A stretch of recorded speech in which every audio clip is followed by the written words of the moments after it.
స్వామి 2000 సంవత్సరం రావడానికి ముందు 2000 సంవత్సరమే అంతమైపోతుంది ప్రపంచం అంతా అన్నారు.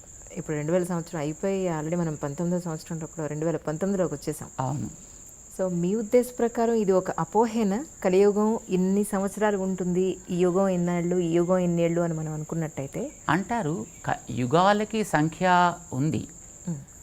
ఇప్పుడు ఒక రోజుకి ఇన్ని గంటలు, ఇదివరకు దాని ఘడియలు విఘడియలు అనేవారు. దానికి ఏదో ఒక క్రమం ఉంది. అనే తర్వాత మళ్ళీ అది సైకిల్ తిరుగుతూ మళ్ళీ సూర్యోదయం వస్తుంది, మళ్ళీ సూర్యాస్తమయం కూడా వస్తుంది. ఇది ఒక సైకిలిక్ ప్రాసెస్లో తిరుగుతూ ఉంటుంది. రోజులు కూడా అట్లానే తిరుగుతాయి. నెల తిరుగుతోంది, సంవత్సరం తిరుగుతోంది. సంవత్సరం తర్వాత మళ్ళీ మనం నేచర్లో we are able to observe the process repeated, right? So also యుగాల క్రమం కూడా అట్లానే ఉంది. ఇప్పుడు 4,32,000 సంవత్సరాలు అయితే కలియుగం అన్నారు. ఇంటూ 2 చేస్తే ద్వాపరం అన్నారు. ఇంటూ 3 చేస్తే త్రేత అన్నారు. ఇంటూ 4 చేస్తే కృత. ఈ 4 కలిపితే 4, 3, 2, 3 సున్నాల బదులు ఇంకొక 0 పెరుగుతుంది, 4 సున్నాలు వస్తాయి. అంటే కాలం అనేటటువంటి దాని యొక్క calculation was so accurate. Nature is very accurate, wear man cannot handle are meddle with it. Okay. ప్రకృతిలో మీరు ఏది చూసినా అలానే ఉంటుంది. ఇప్పుడు మీరు ఒక పుష్పం చూడండి, దానికి వచ్చేటటువంటి దళాలు, వాటి యొక్క మెజర్మెంట్స్ అన్నీ చాలా ఎగ్జాక్ట్గా ఉంటాయి.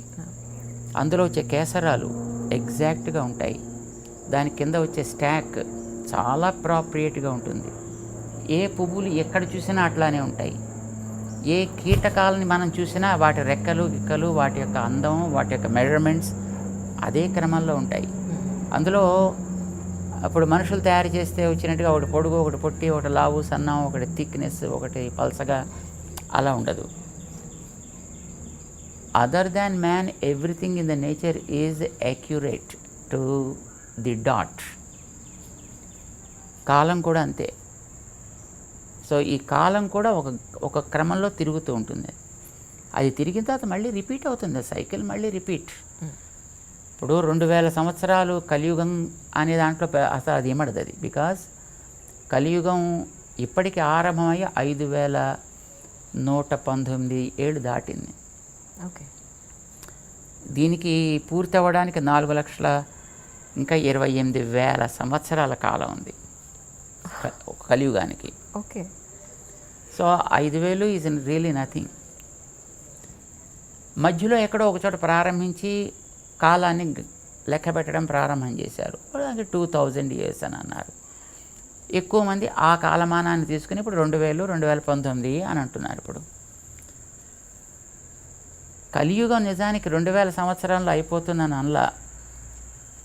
అప్పుడు అన్నది ఏంటంటే కంప్యూటర్ కనిపెట్టిన తర్వాత, ఓకే, 1980sలో బహుళ ప్రాచుర్యాన్ని అది అందుకున్న తర్వాత దాంట్లో ప్రోగ్రామ్ చేసినటువంటిది 2000 దాకా దాన్ని ప్రోగ్రామ్ చేశారు కనుక, ఓకే, సో దాన్ని Y2K అని దానికి ఒక పేరు పెట్టి ఆ December 31 కాగానే ఇంకా తర్వాత అది ప్రోగ్రామ్స్ అన్నీ కూడా ఇంకా క్రాష్ అయిపోతాయి. సో దానివల్ల మొత్తం సెటప్ అంతా ఎక్కడిదక్కడ స్టాప్ అయిపోతుంది. అంతే. ఇంకా అది ఒక కంప్యూటర్ స్టాప్ అయిపోయిందంటే మొత్తం ప్రపంచం అంతా తల్లకిందులు అయిపోయినట్టే అని భావించారు.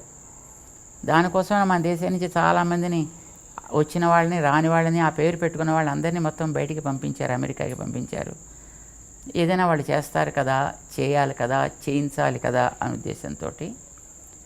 సరే, 2099 December 31 చక్కగా నడిచింది.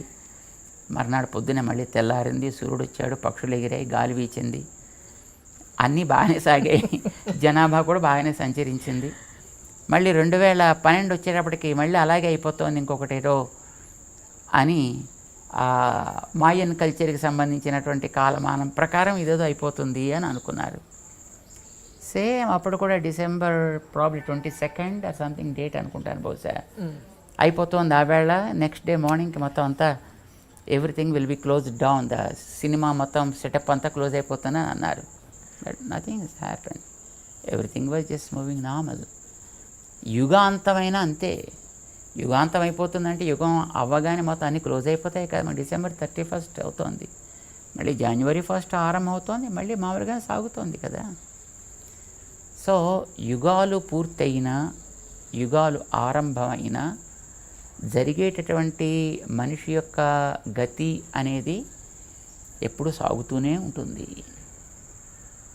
అయితే వ్యక్తిలో ఉండేటటువంటి తట్టుకునే సామర్థ్యాల యొక్క కొలమానాన్ని బట్టి యుగాల యొక్క కొలమానాన్ని చెప్పారు. వ్యక్తిలో తట్టుకునే శక్తి ఎంత ఉంటుంది, పనిచేసే శక్తి ఎలా ఉంటుంది. ఇప్పుడు శక్తి క్రమంగా తగ్గుతోంది, మనలో స్టామినా తగ్గుతోంది, ఓపిక తగ్గిపోతోంది. ఇప్పుడు మా చిన్నప్పుడు పాఠం ప్రారంభిస్తే 6 గంటల సేపు చెప్పేవారు ఆగకుండా ఒకటే పాఠాన్ని, అలా సాగుతూ ఉండేది. మా కూర్చునేవాళ్ళు, వినేవాళ్ళు, చెప్పేవాళ్ళు చెబుతూ ఉండేవారు, వినేవాళ్ళు వింటూ ఉండేవారు. ఇప్పుడు అలవాటు ఎలా చేశారంటే 45 నిమిషాలు దాటితే పీరియడ్ మారాలనగానే కొంతకాలం ఇది అలవాటు చేసేటప్పటికి 45 నిమిషాల తర్వాత వాడు సబ్జెక్ట్ మార్చకపోతే వీడికి ఏమిటో తల్లకిందులు అయిపోయి ప్రపంచం అంతా కూడా గిరగిరా తిరుగుతున్నట్టు అనిపిస్తుంది. ఇది మనిషికి మనం చేసేటటువంటి అలవాటుని బట్టి వాడి యొక్క బయలాజికల్ క్లాక్ ఏదో అంటారు దాన్ని, అది దాని తగ్గట్టుగా మారుతూ ఉంటుంది, అడ్జస్ట్ చేసుకుంటూ ఉంటుంది. చేత కాలం ఏమీ మారదు, కాలంగా సాగుతూ ఉంటుంది. మనలో ఉండేటటువంటి సామర్థ్యాలని మనం ఏ విధంగా అయితే ప్రిజర్వ్ చేసుకుంటామా, లేదు డైల్యూట్ చేసుకుంటామా, లేదా మార్చేసుకుంటామా. సో దాన్ని బట్టి ఒకటి కృతయుగం అన్నారు, ఒకటి త్రేత అన్నారు, ఒకటి ద్వాపరం అన్నారు, ఒకటి కలియుగం అన్నారు.